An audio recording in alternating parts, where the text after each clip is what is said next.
So మరి 6వ ward Choutuppal మున్సిపాలిటీలో మరి కూసుకుంట ప్రభాకర్ కోసం మరి ఎన్నికల్లో ఓటర్లను కలిసేటందుకు మనతోటి కృష్ణగౌడ్ గారు ప్రస్తుతం మాట్లాడుతున్నారు ఓరుగంటి.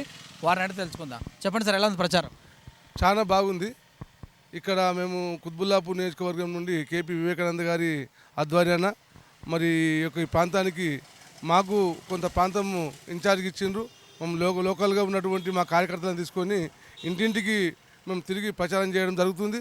ప్రతి ఇంట్లో కూడా మంచి స్పందన వస్తుంది. మంచి పెద్ద వయసు పెద్ద మనుషులు కూడా అందరూ కూడా మాకు కేసీఆర్ మాకు పింఛన్ ఇస్తుండు, అన్ని విధాలు సహకరించుకుంటుండు. బిడ్డ మమ్మల్ని చూసిన వాళ్ళు ఇదివరకు ఇప్పుడు అన్ని పార్టీలు ఉండే, కానీ ఎవరు కూడా మాకు 200 రూపాయలు మించి ఇవ్వలేదు. ఇలా 2016 రూపాయలు మాకు వస్తున్నాయని చెప్పంటే ఆయన పుణ్యమే. ఖచ్చితంగా మా ఆయనకే ఓటేస్తామని చెప్పేసి ఇంటింట్లో ఉన్నటువంటి పెద్ద మనుషులు అందరూ కూడా చెప్తున్నారు. మంచి స్పందన వస్తున్నది. వాళ్ళే ఓట్లేస్తారని ఓకే. మరి స్థానికంగా రోడ్లు లేవు, స్థానికంగా మరి కరెంటు కూడా చాలా ఇబ్బందిగా ఉంది వైర్లతో, ఆయన సమస్యలు అవి కూడా కొంచెం మాకు రోడ్లు ఇబ్బంది ఉన్నది, స్తంభాలు కొంచెం కరెంటు లేదు అని కూడా మా దృష్టికి రావడం జరిగింది.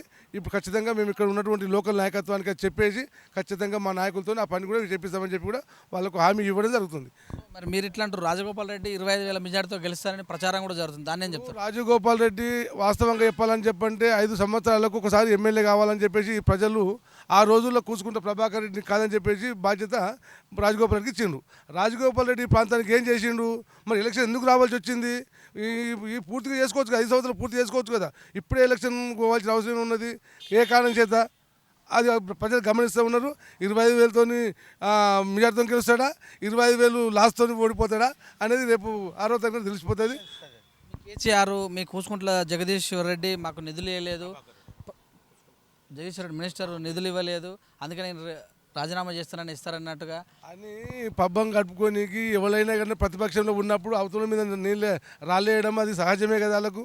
అది కాబట్టి అంతే తప్ప మీ వాళ్ళే అంటారు కదా ఇక్కడ మునుగోడు డెవలప్మెంట్ కాలేదని, మీ వాళ్ళే చెప్తున్నారు. వాళ్ళు అంటలేరు, టీఆర్ఎస్ వాళ్ళే అంటారు మునుగోడు డెవలప్మెంట్ కాలేదు 3.5 సంవత్సరాలు. వాళ్ళు ఎవ్వరు అంటలేరు. మా వాళ్ళ ముసుగులో కండవలు వేసుకొని చెప్తుండొచ్చు, కానీ వాళ్ళే కొరతంగా రాలేదు, ఓపెనింగ్ చేస్తే రాలేదు, అక్కడికి వెళ్ళి పారిపోయిండు. ఆయన 3 ఏళ్ళని 5 ఏళ్ళని చేయని 4 ఏళ్ళని 8 నెలలు ఏం చేస్తాడు ఆయన?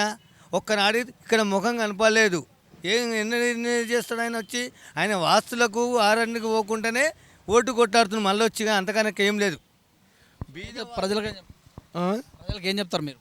ప్రజలకు మేము వాళ్ళకు అందుబాటులో ఉంటాము. వాళ్ళకు పింఛన్స్ కానీ ఇక్కడ అభివృద్ధి కార్యక్రమాలు కానీ ఇంకే సంక్షేమ కార్యక్రమాలు వచ్చినా ప్రభుత్వం ద్వారా ఏ వచ్చినా కానీ ప్రజల వద్దకు తీసుకుపోయి వాళ్ళకు చేరవేసే విధంగా మా కార్యకర్తలు ముందుంటారు. మా మీద నమ్మకం ఉంది. ఖచ్చితంగా కేసీఆర్ నాయకత్వాన ఆయన గుర్తైనటువంటి కారు గుర్తు మన కూసుకుంట్ల ప్రభాకర్ రెడ్డి పెద్ద మెజార్టీతో గెలిపిస్తారని నమ్మకం మాకు చాలా ఉంది. మేము ఇంటింటికి తిరిగినాము, స్పందన కూడా అదే విధంగా ఉంది.